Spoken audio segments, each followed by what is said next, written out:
Kabul, Reuters. Taliban militants headed into cities across Afghanistan on Sunday as they continued to celebrate their Eid ceasefire with feasts and selfies, raising questions about what happens when the ceasefire ends at midnight.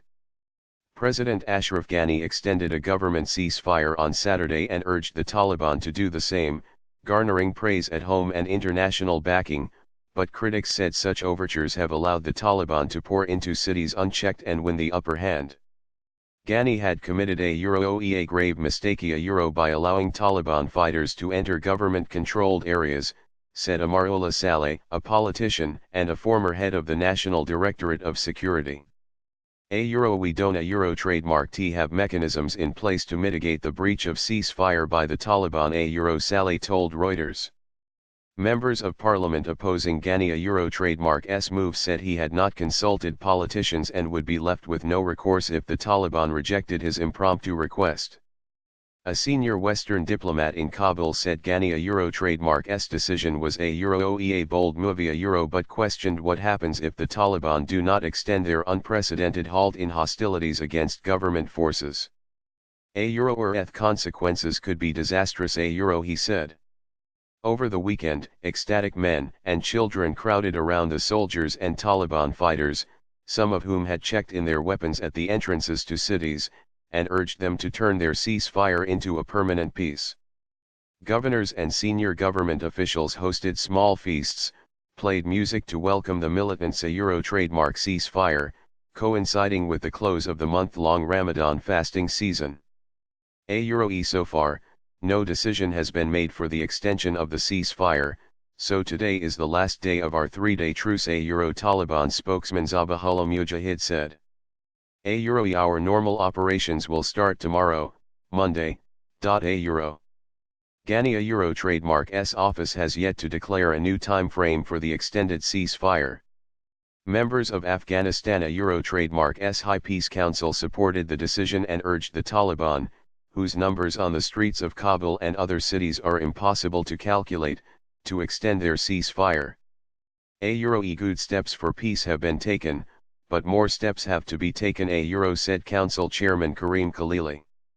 U.S. Secretary of State Mike Pompeo, echoing Ghani trademark's remarks, said peace talks would have to include a discussion on the role of international actors and forces. Pakistan role.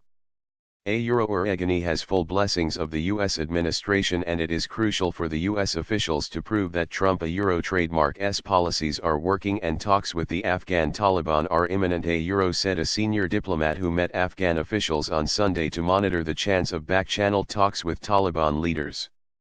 The United States wants Pakistan, which it accuses of harboring Afghan Taliban commanders, to exert more influence on the group to bring it to the negotiating table. The only time direct talks between the Afghan government and the Taliban have been held, in 2015, they broke down almost immediately. The Taliban are fighting U.S.-led NATO forces, combined under the Resolute Support Mission, and Ghani trademark's U.S.-backed government to restore Sharia, or Islamic law, after their ouster by U.S.-led forces in 2001. Resolute Support did not immediately respond to a request for comment. But Afghanistan has been at war for 4 decades, ever since the Soviet invasion in 1979.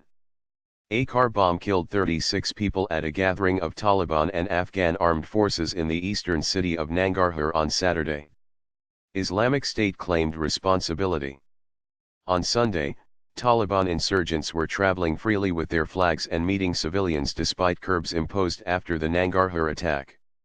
In order to prevent our countrymen from being harmed and we become a reason for that, all officials should ban all Mujahideen, Taliban fighters, under their command from participating in such crowds and gatherings, Taliban spokesman Mujahid said. The Taliban already roam huge swaths of the country and, with foreign troop levels of about 15,600, down from 140,000 in 2014, there appears little hope of outright government victory. For now the atmosphere is festive. A story doing the rounds on social media is that one Talib, after hugging Kabul residents, asked for directions to Baharistan, to the west of Kabul. A euro I have heard there is very good ice cream there a euro he said.